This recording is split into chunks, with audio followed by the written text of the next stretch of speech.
Thank you, Georgina. Thank you. Thank you, everybody, for coming here. Giorgio Scalici, Giorgio is more than enough. We can skip the title.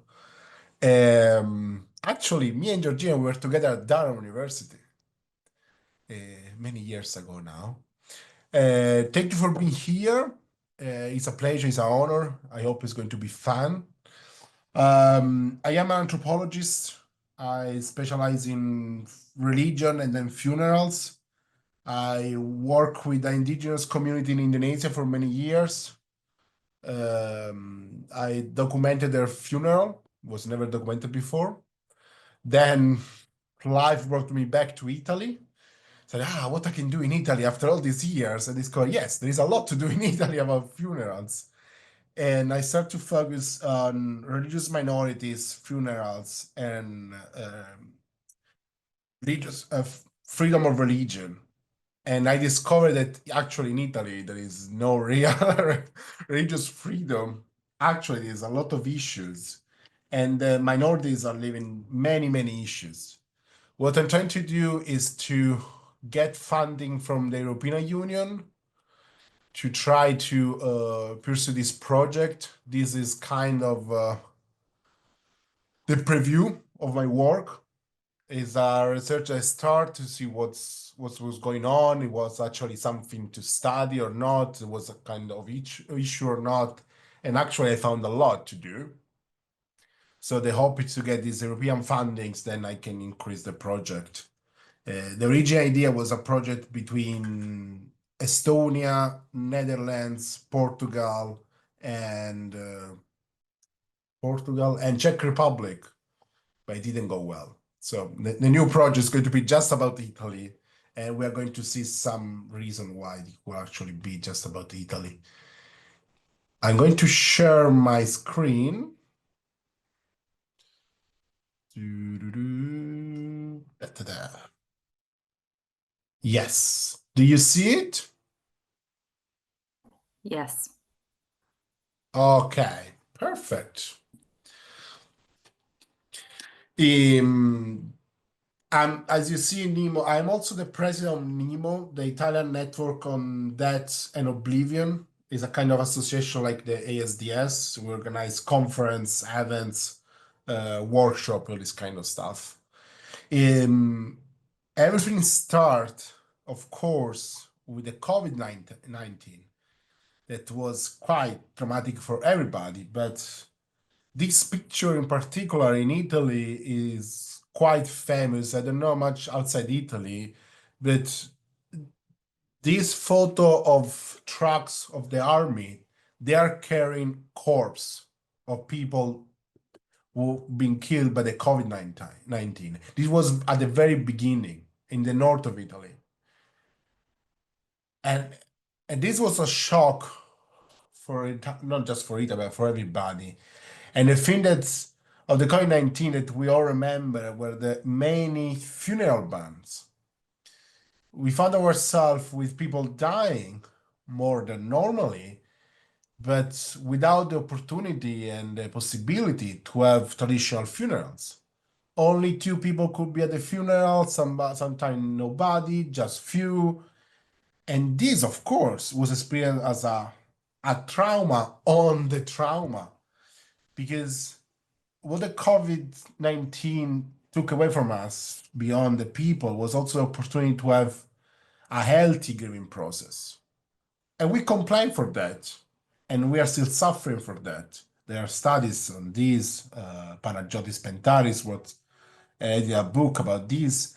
The problem is that our point of view, at least my point of view, was the point of view of a white Catholic person. The thing is that once I shift my point of view to not majority, I understood that what we were complaining about was the norm for many communities in Italy. Cioè, the norm for me was fine, but the norm for the many minorities in Italy is a nightmare. It's very similar to the nightmare of the COVID-19. They're unable to officiate their traditional funeral. They're unable to to have a healthy grieving process, and especially they are unable to have a inclusion process. Because you have to imagine that this community that live in Italy, for somebody who moves to Italy from China, Bangladesh, Tunis, everywhere, he comes to Italy, he lives there for 10 years, 20 years, 30 years, 40 years, and then this person dies and go back home. What is home in this situation when you live in a country for many years, but when you die, your corpse goes back to a country where possibly you have no strong links anymore? And what's going to happen to your family that must go back to your own country to have a relationship, like to visit your graves and all this kind of issue? So the point is that, in my view, funerals are a key element for the grieving process, of course, and the inclusion process. So far, we are not allowed minorities to have their own funeral. We are actually attacking them and demanding them and hindering their opportunity to become, in this case, truly Italians. Because at the last moment, Italy won't be their home. So as a government, we are failing them. Of course, the point is that it's not just Italy. The situation is way bigger. Before I was talking about, I was thinking of a project between Estonia, Czech Republic, all this country, because as we know, Europe itself, but not just Europe, but okay, Europe is a multicultural world reality, and it's amazing in this way. People are traveling, are moving. Of course, now we have the rise of the right wing in many countries that is hindering this process. But you can make it slower, but you cannot stop it. The future, the present, but the future is going to be even more multicultural. You cannot stop it. You just be try to do their best to make it better for everybody. Of course, the Constitution, the European Constitution supports religious freedom. The Italian Constitution supports religious freedom.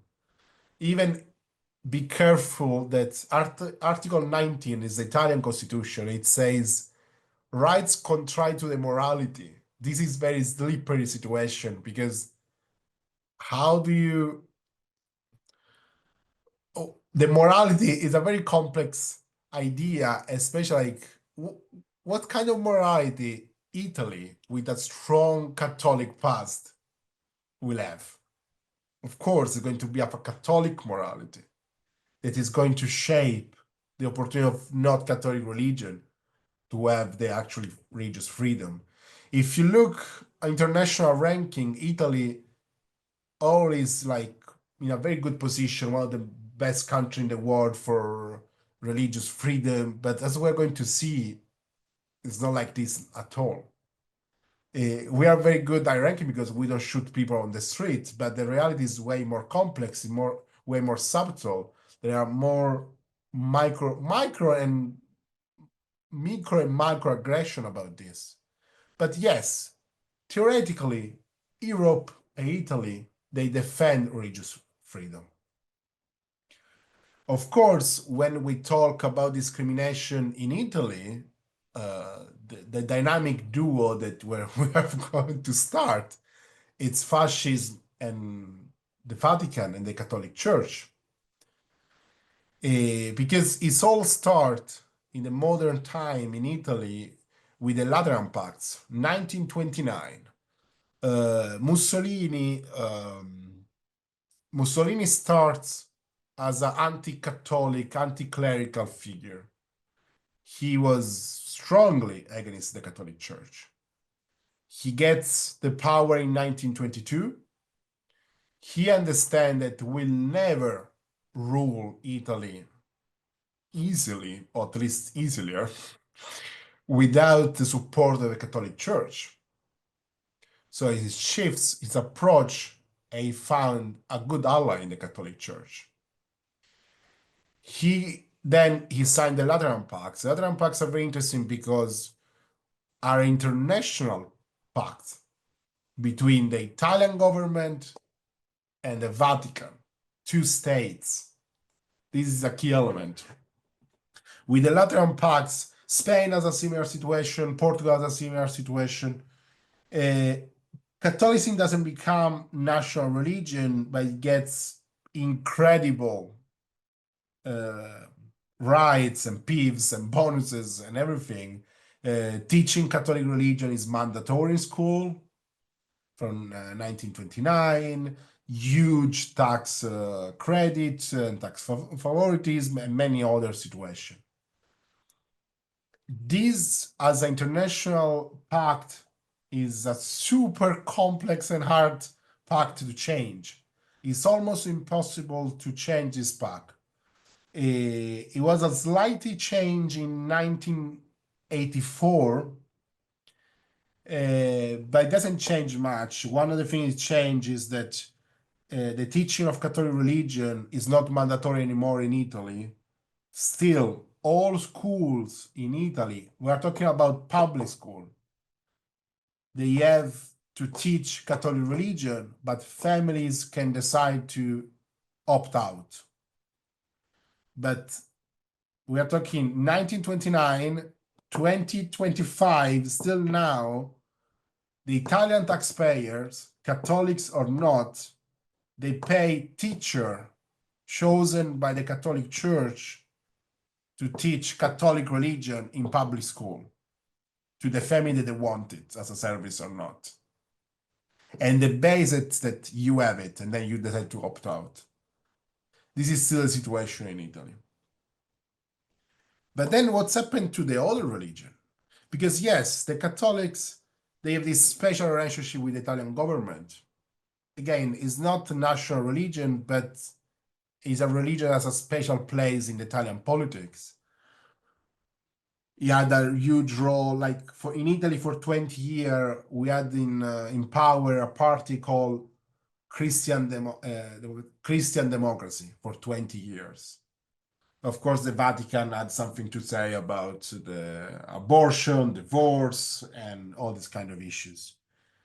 But what about the other religion? It's quite simple. In Italy, there are these options. Only if you are the Catholic religion, you have this special place. You don't even play in the same league with the other people. You just say your own league when you are just the only one. Then the other religion can apply for, in Italian it's called intesa. In English, you can translate as partnership, more or less.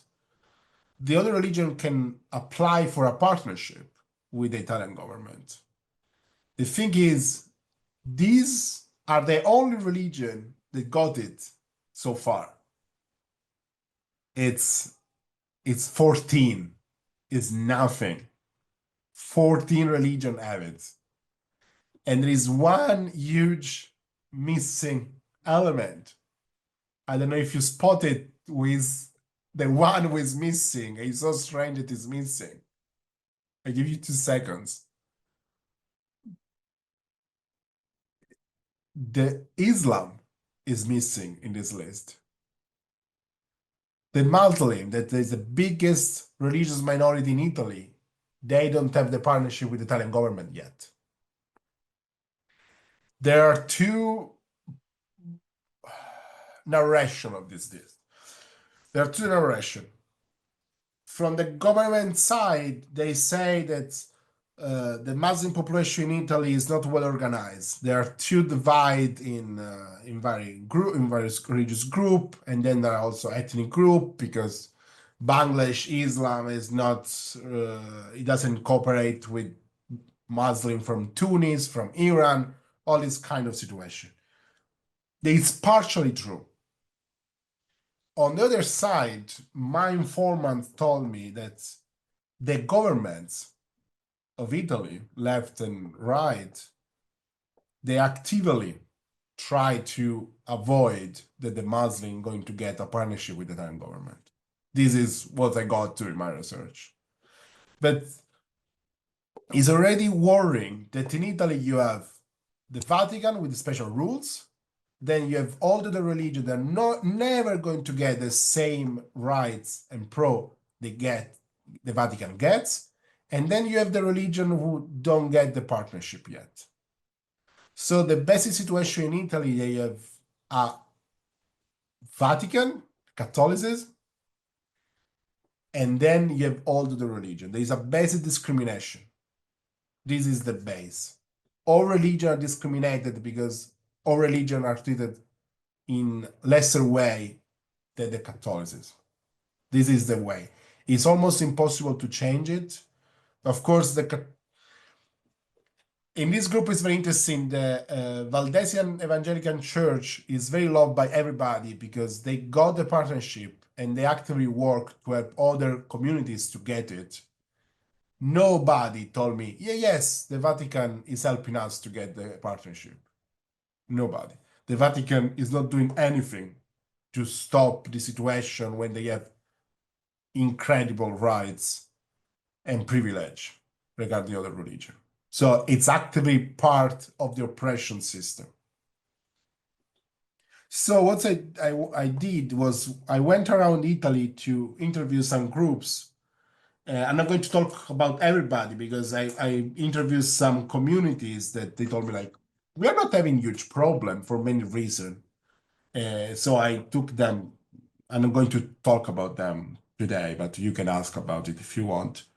And the first stop was in Rome with the Sefetin Association that manage cemeteries and crematoria in Italy. And Valeria Leotta told me something very interesting, important in Italy. In Italy, we have many funeral laws. They are very strict, especially if you compare with the UK or the US.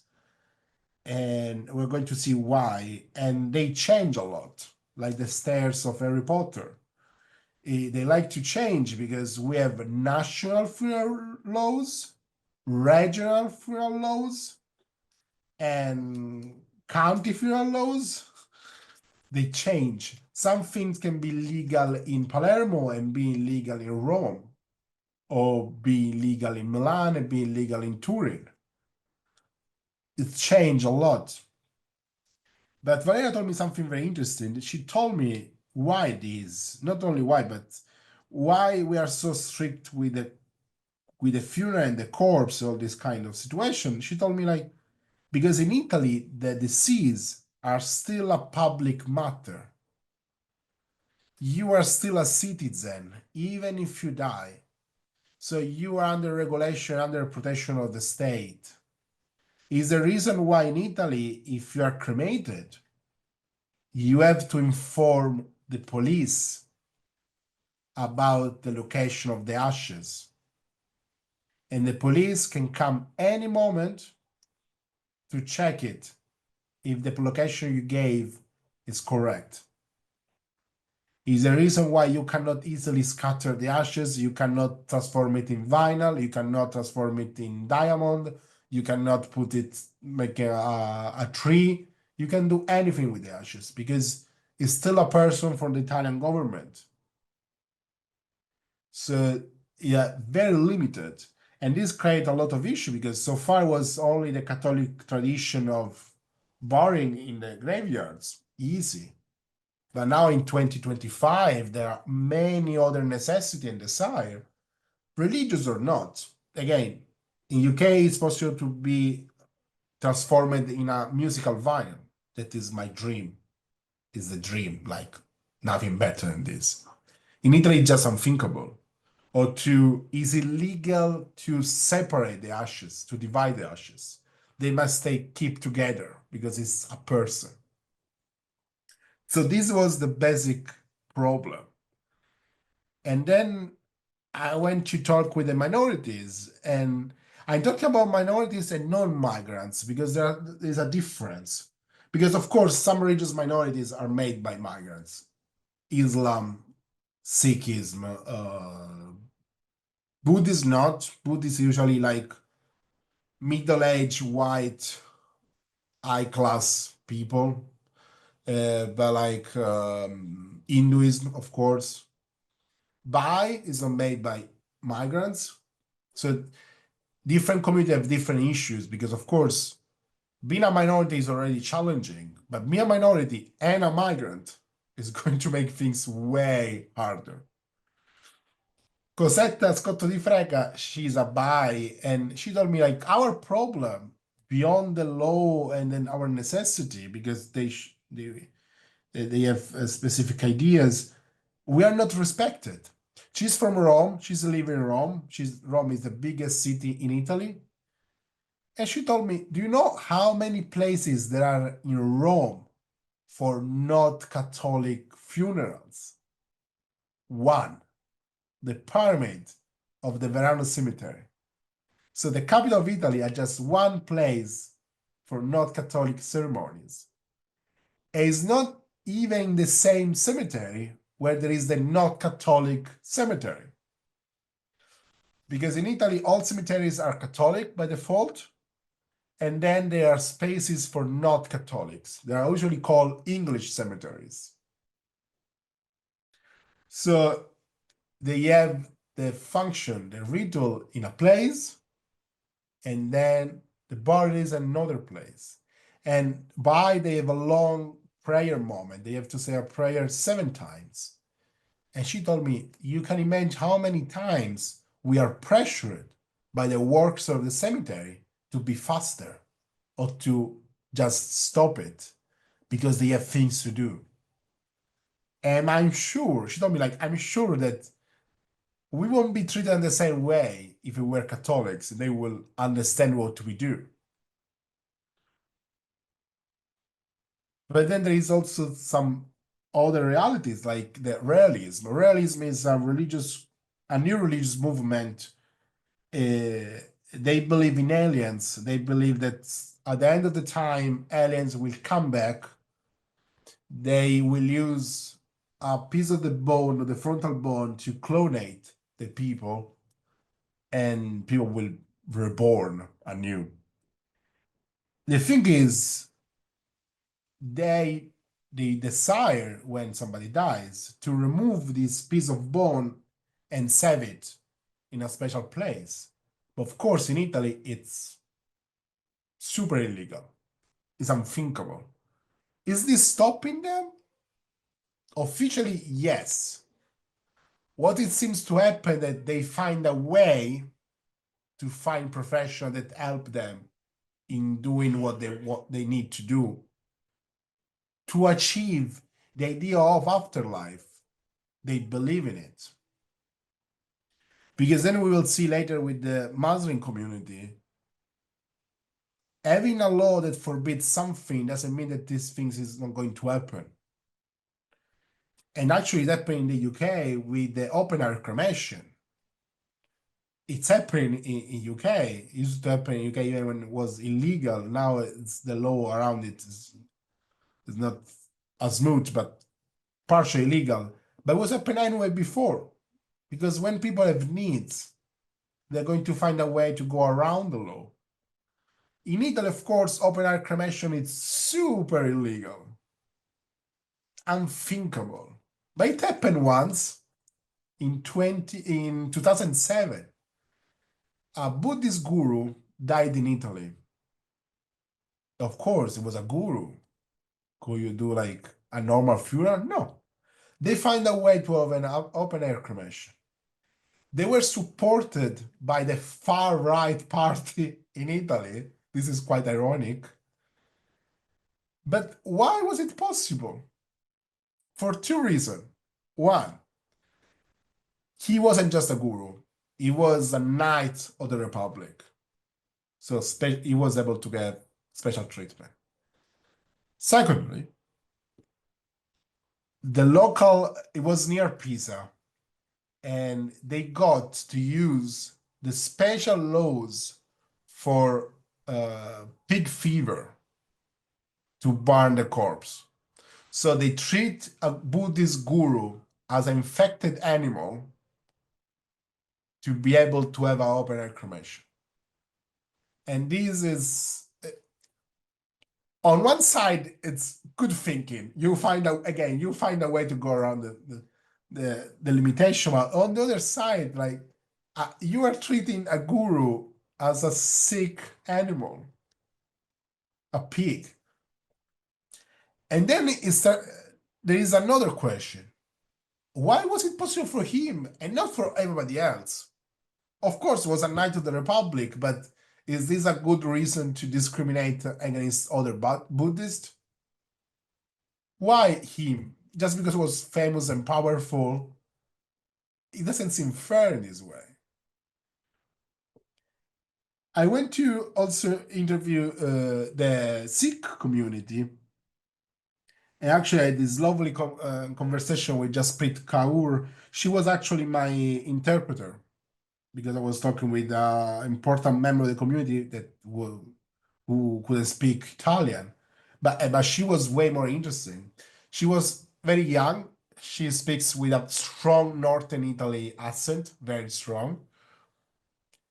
And she told me like, I don't. She told me that first there are almost. I think there are no death sick in Italy. They die in Italy. They are cremated in Italy, and they are shipped to India. And then she told me like, I don't want to go back to India.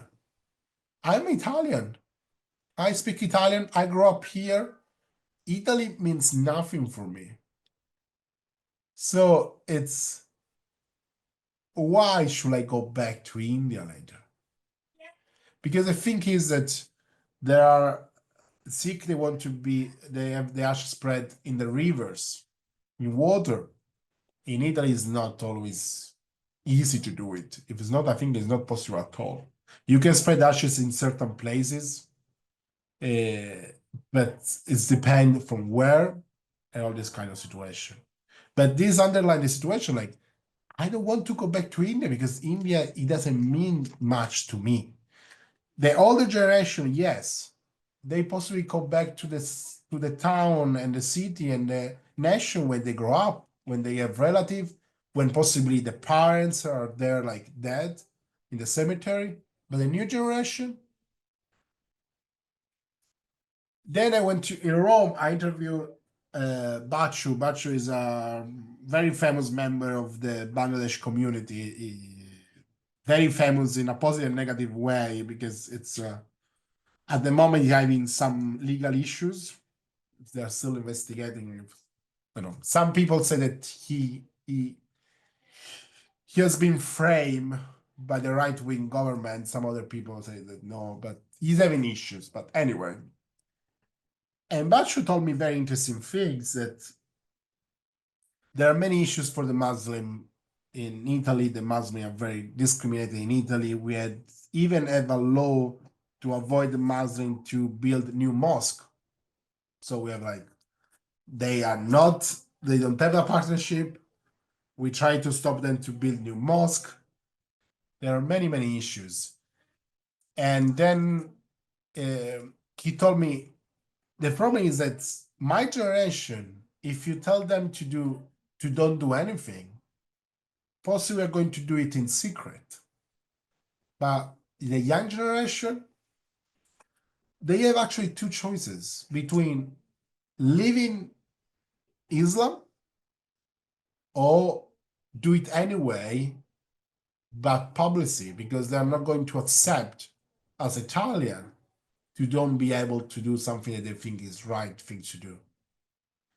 Regarding the discrimination and leaving their own religion, this is very common in Sikhism because children are very like with a turban, are, like everybody knows they are not Christian, so many of them are victim of bullies, and many children, Sikh children, that decide to leave Sikhism, and this I think it's a huge failure from the Italian government. We are destroying this community. But told me like the new generation, in some way, they're being pushed to be extremist because they are not going to. Something that I noticed with them working with migrants, this general feeling that if I don't do anything, the government is going to see me and I'm not going to have problem. This is the general feel like I stay still, nothing happen. I'm safe. The new generation are not going to have this. They're not. I don't think it seems that they told me like we are not going to be so scared about it. But the current Magan population try to have issues with the government. They feel this is a huge issue with the funerals, but they're not fighting for this because we have so many issues. And this I think is very important because the Muslim community decided that was more realistic and doable than talking with the government and trying to get some support they are trying to gather 16 million euros to build a Muslim cemetery with a space for cats and dogs. This is very interesting. But we must be honest, they are never going to get it without foreigner support. They are not getting. Butcher himself told me like, when we have to send people back home, that it costs money, I go around the community asking for money for 5 euros, 10 euros, and people hide for me. How this community is going to get 16 million euros to get their own cemetery? Muslim community have cemeteries in Italy. Muslim community, as you know, they don't want to be exhumated. They must point the Mecca. They will decide to don't have a coffin. In Italy, it's illegal, so they are forced to have a coffin. They don't always have place to wash the corpse and the body. The only Muslim funeral homes in Italy are from Rome to the north. So half of Italy, all the south, there are no funeral home run by Muslim. What is doing the Muslim community is doing is that they kind of rent parts of the cemeteries for 99 years so they can manage it and be sure that the corpses are not exhumated. You have to think that in Sicily, legally, you can exhumate a corpse after 3-5 years. For Muslim, it's never. So they take control of parts of the cemeteries for 99 years and they try to do whatever they can. This is a problem then later we see because how many parts of cemetery they can control it? The numbers, nobody knows the right numbers. If you ask 10 people, they're going to tell you 10 different numbers. But it seems between 80 and 100, and we have 8,000 towns and cemeteries, at least 8,000 cemeteries in Italy. So the number is very small. But beyond all this issue about open air cremation, no coffin, being buried towards the Mecca, or scattering of the ashes, what surprised me is that the basic complaint was, we just want a room. We're not asking much. Can we have one room with no religious symbols when can perform what we have to do? And the answer is no. Again, in Rome, there's just the pyramid in the Verano. Sicily is the biggest, I think it's the biggest island in Mediterranean. And to have a not Catholic funeral, I'm not even saying Muslim, I'm saying like just not Catholic, if you're atheist, agnostic, everything you want, is almost impossible. If you want a room, you have to rent a room in a hospice for 300, 500 euros a night. And the hospice are not the most lovely place to have a funeral. So even the request for a room is a very difficult request. It's a basic need that Italy is not giving to the people. So what's happened is you have to imagine the Ghanese community in Palermo, they offset their funeral in a squat in an occupied building for the extreme left. Is the only place that is hosting their funeral. That all my support to the extreme left and the squatted plays, all this kind of stuff, but it's not right that the community must go to this place to a funeral. Also because the place is not in perfect condition, it's dirty, all this kind of stuff.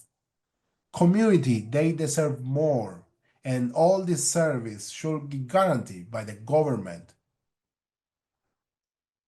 Because then we have this kind of thing. In Italy, it's very common to say, like, oh, nobody saw a Chinese funeral. So they just replace each other, all these kind of racist things. But I talked with a friend of mine, she's Chinese, she used to live in Milan, and she told me, like, I never saw a Chinese funeral either. Like, never happened. Because Chinese community, they go back to China when they are still alive.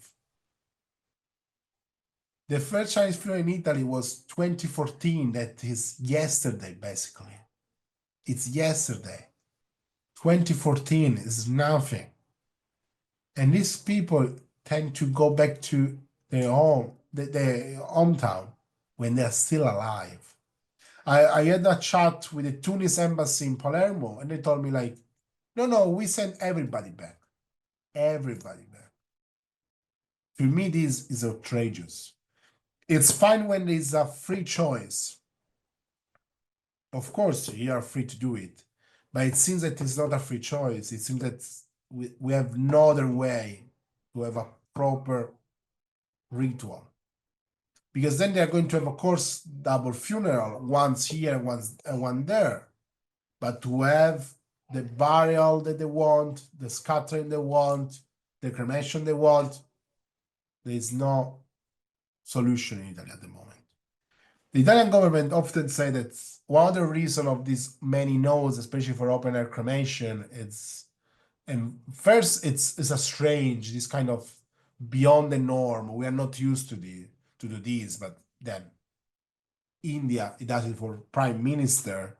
In the UK, there was this trial between the vendor guy and the Newcastle City Council. He was like, I am Hindu Orthodox. I need a proper funeral. And he started to fight for it years in advance. But again, the community here, they have no energy to fight in advance or to fight at all. Their plan is like invisible. Less they say they see me, less they're going to bother me. But here, even in UK, was the issue with the morality. This I found this very interesting. The Secretary of State for Justice was against this open air cremation because, like, just the idea of a person being born even kilometers away is abhorrent for the British population. Like, what is your problem? Like, why should you be offended because the idea that somebody is being cremated in another part of the country, and for this reason you should forbid this as a possibility? Again, this is the problem of trying to judge the other from your point of view and your morality. Another reason often the Italian government says, and this is also I hear it for the water cremation. Every time that I talk about water cremation in Italy, people say, it's not very green. We have very strict rules about ecology. We don't believe it's green, so we're going to permit it. But then Italy, as Taranto, we have the Ilva factory that it killed many children with cancer. It still does it. And the government is not doing much about it. But the cremation, a very small portion of the population, is a huge problem. But then what I was saying before was that the thing about the norm, because if you think that the norm is so complex for them at the moment, what's about the COVID? Again, the COVID's happened, maybe it won't happen anymore. Maybe will happen again for 5 years, 100 years. But again, we should be ready for the unexpected. The norm is already a nightmare for this community. But once the extraordinary comes in, The situation is tragic. I'm going to show you a small video about the Muslim community during the COVID. This video was not made in Italy. In Italy, nobody knew about that. It's for a foreigners TV channel. Can you hear the sound? Georgina, do you hear the sound? No, I don't think so. Can see the subtitles there. 1 second. I will share it again. Condividi suono. Perfetto. Questo. Now Virus victims, Italian Muslims face a double challenge. È nato un problema che per noi prima era minore, quello del trovare un cimitero islamico dove seppellire i nostri. Italy only has 58 Muslim cemeteries across the country, and with the coronavirus outbreak, this shortage has 58, 78, nobody knows the right number. 58 is low, but it should be around 100. Somebody say 120. Nobody knows the right number. become a big concern for the Muslim community.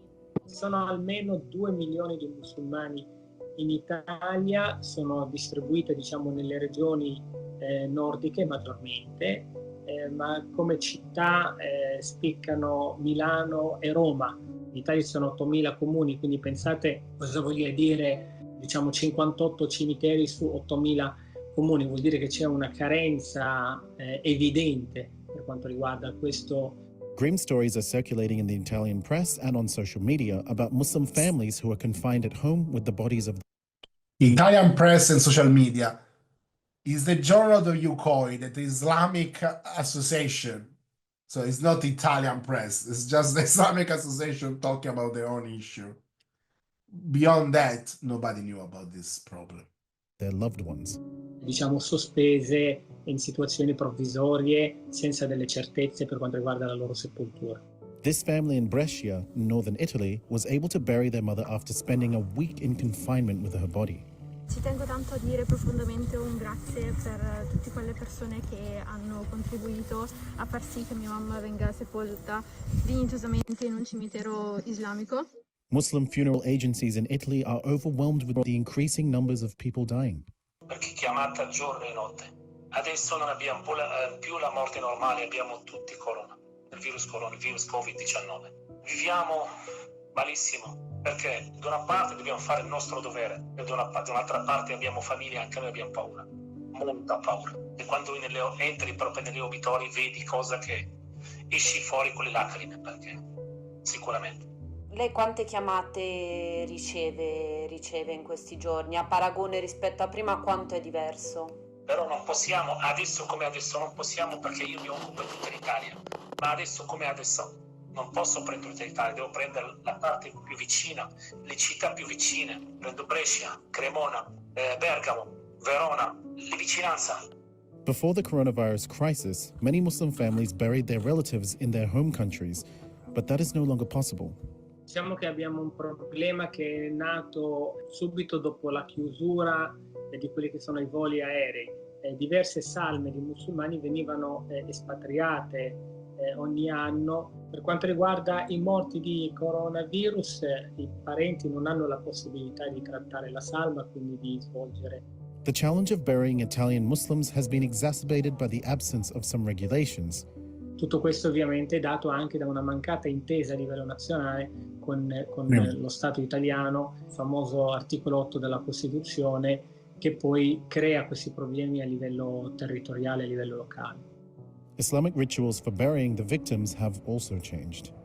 Lì ormai noi facciamo tutto il coffin, facciamo tutto quello che è necessario, sempre dove arriviamo, perché non possiamo andare oltre. Il coffin è già una cosa che facciamo noi. Sepolta, quindi si cerca in qualche modo di rispettare quelle che sono le regole attuali per evitare una maggiore diffusione del contagio. Quindi anche le famiglie, nonostante diciamo questo momento di lutto, comprendono quella che è la situazione emergenziale che stiamo vivendo tutti.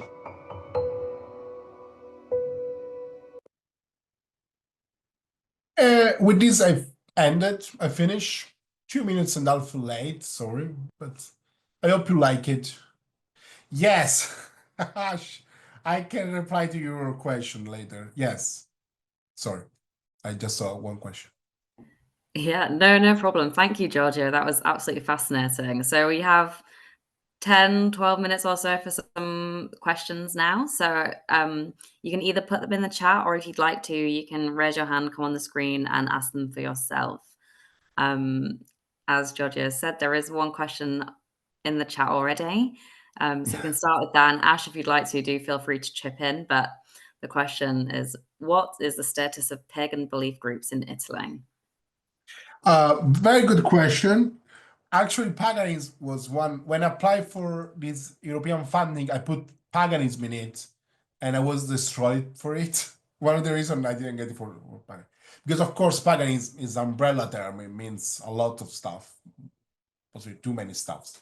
But I actually work with the pagan community in Palermo. I had an interview with Van Spirit Walker, is one of the key figures in paganism in Italy. The problem with paganism in Italy that is not organized as well as other reality like UK. So it's not organized, it's not recognized, of course, doesn't have the agreement with the government. And when I asked them about the funerals, like, we don't have any issues because paganism in Italy is not, it's easy to me to do a comparison with the UK situation because I know a little bit. In UK, it's well organized, its structure is strong, it's recognized, all this kind of stuff. In Italy, you have too many groups. They recognize them with under different names. So, and then I think it's kind of a still weak in some way. So they still, yeah, of course they have pagan rituals. I've been to pagan marriage and this kind of stuff. But for funerals, the Christian tradition is still strong for funeral. And I think there are going to be rituals that people do, but they're not organized, like they're like single people decide to do rituals, but they don't feel as a kind of a need to fight the right to do it. Because for sure they're going to have the classic funeral in the cemetery, possibly in the family chapel, this kind of stuff. They're going to skip the church part. Possibly they're going to do some small ritual after it. But at the moment, for them, it's just unthinkable to see it as an issue or to feel like, oh, we should ask the Italian government for more rights. It's an idea that is still far away from the Italian pagan reality because, again, it's too scattered and not organized. I don't know. Is this replying to your question? Yeah, but thank you because I love it talking with Van and I wanted to be part of my research, but they kill it. Anybody else?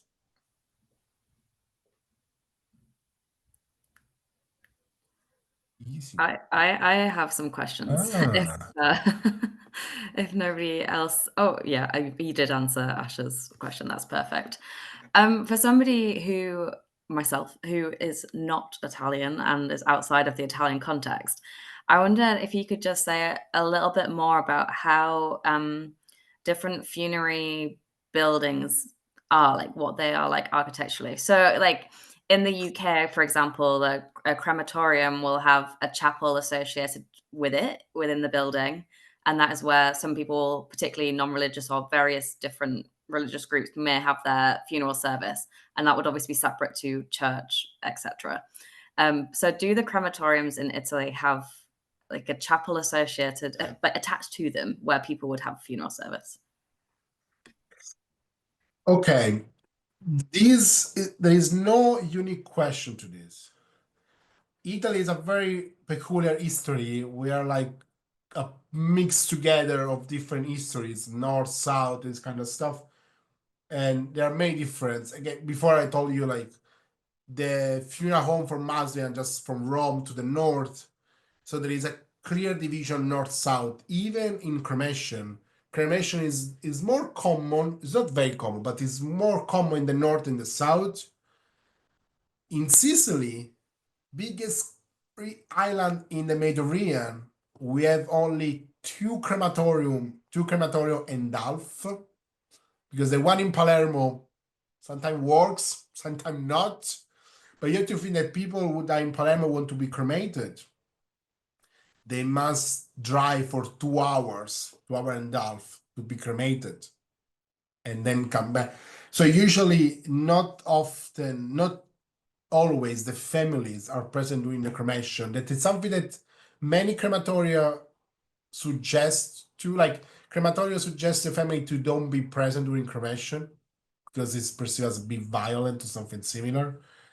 So it's not very common to have. Some crematoria have a chapel, yes, but it depends. Sicily, not very common to have funerals there.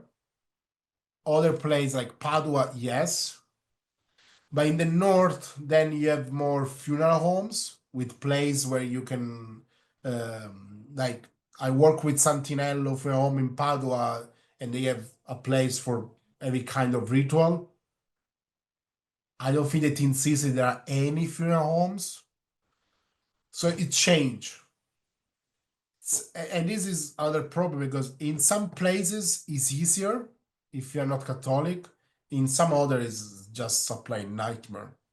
Again, even be cremated in Sicily is going to cost you a lot more, because you have to pay the funeral home that 5 hours by car. And it's going to be like 500 euros more in the bill. So yes, some crematorium have a chapel. Is that used by all the time? Depends. It's changed a lot in Italy. Yeah, no, thank you for that. I think cultural, geographical differences always intrigue me because you think that certain countries may be very similar, and actually they're just not at No. all. No, we are very fast too.